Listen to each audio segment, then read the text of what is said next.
Hello, Apex Writing students.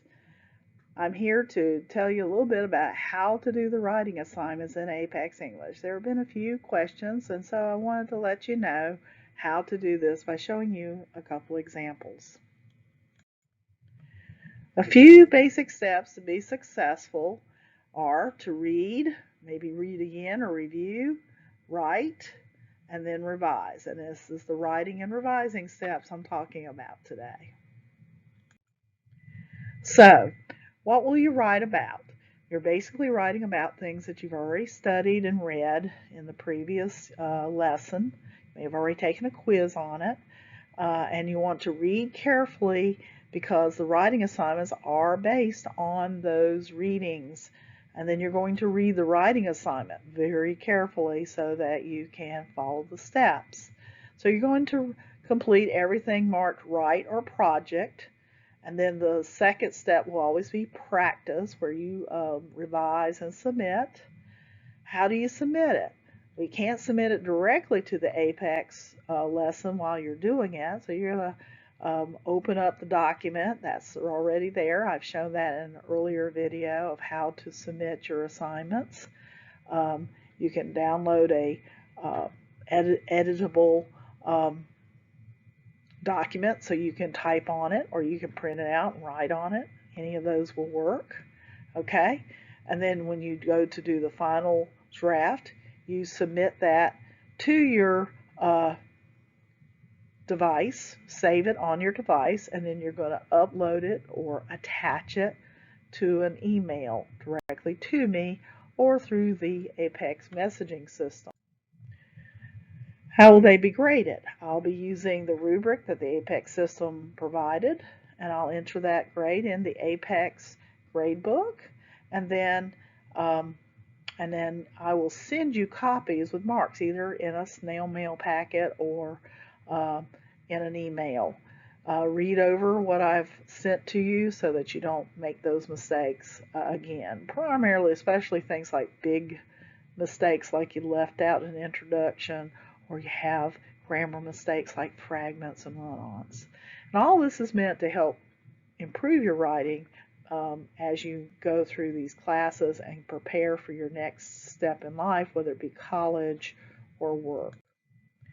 All right, so when you're looking at your lessons, you can see that here on this picture cutout. You can see that I put a blue arrow over read, and then there's a quiz. We're not going to do the discussion. Then there's a study. Then there's another quiz, and then finally the write. And all that studying, quizzing, reading will help you prepare the writing assignments. All right? And so some people have opened it up and freaked out and said, oh, this looks so hard. Take a deep breath, read through the writing guide carefully. It is a step-by-step, easy to follow and do work. If you follow the directions, it'll say write a sentence or write a couple of sentences. When you get through, you'll have a working item that will help you prepare your final draft, which you'll submit in the practice lesson. All right, and you can do this. If you're in Apex, you're supposed to have a really good reading skill, and so you may have had some English in school. Doesn't matter how high, whether you got to high school or not, but you know the concepts of writing complete sentences or writing a paragraph, and this will help you build paragraph and essay writing. So we're going to look at an assignment together.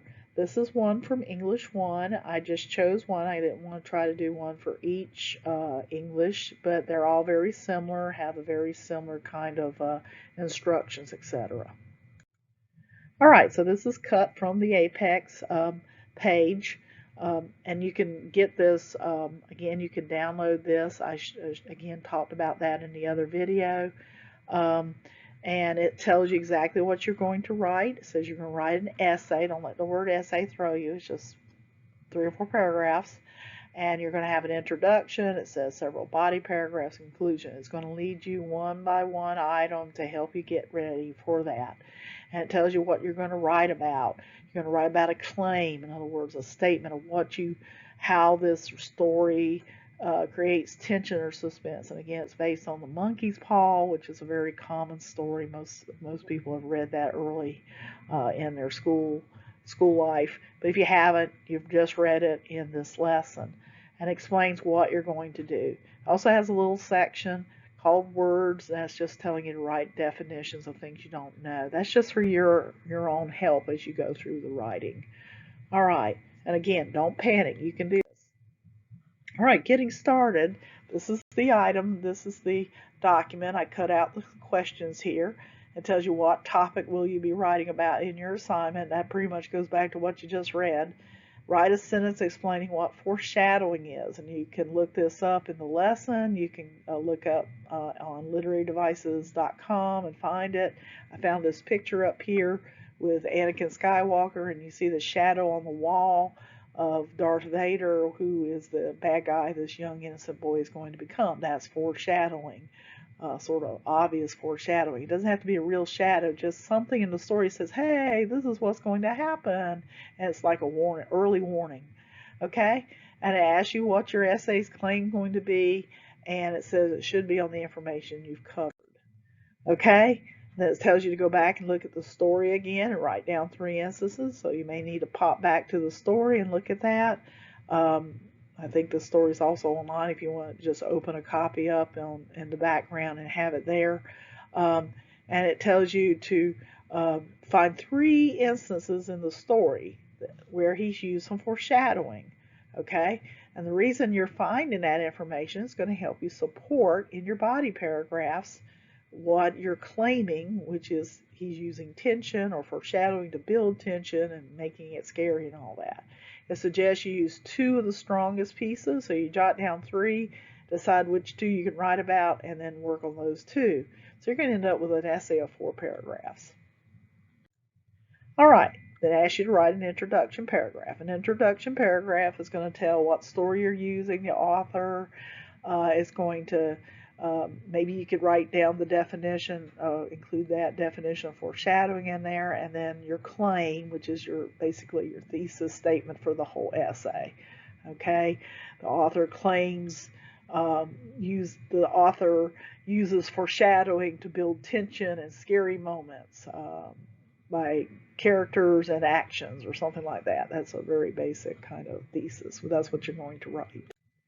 Right? You're going to write your body paragraphs. First piece of evidence, explain what the evidence is, explain what it does, then do the same thing for the second one. So, and you can see this diagram I have here at the top.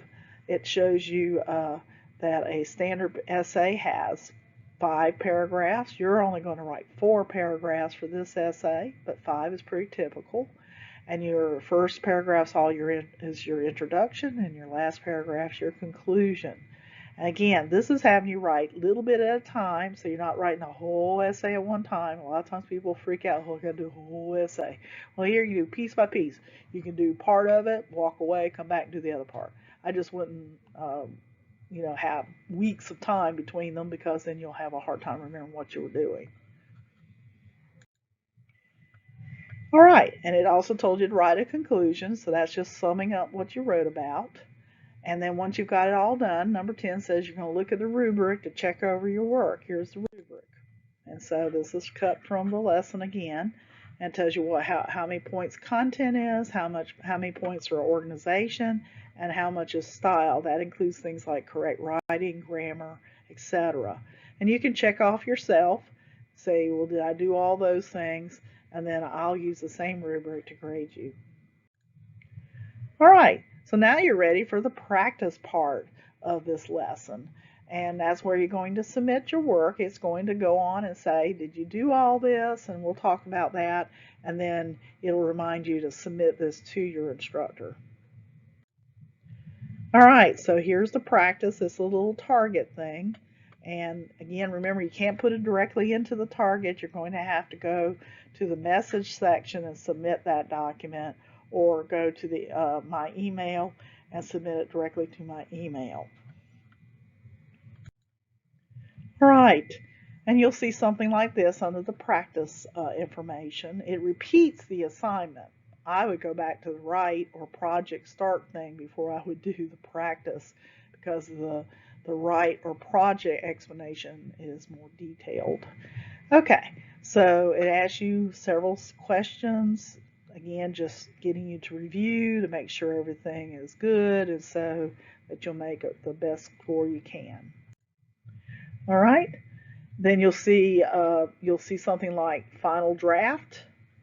Final draft, it'll show you the rubric again, and then a final draft, and again you would type that into a Word document or a Google Word document so that you have that. But go back and say, do I have an introductory paragraph? And I would type it up, hit enter when after you finish a paragraph, hit enter a couple times, do the next paragraph, hit enter a couple times, do the next paragraph, and then your conclusion paragraph. It's just one paragraph, not paragraphs.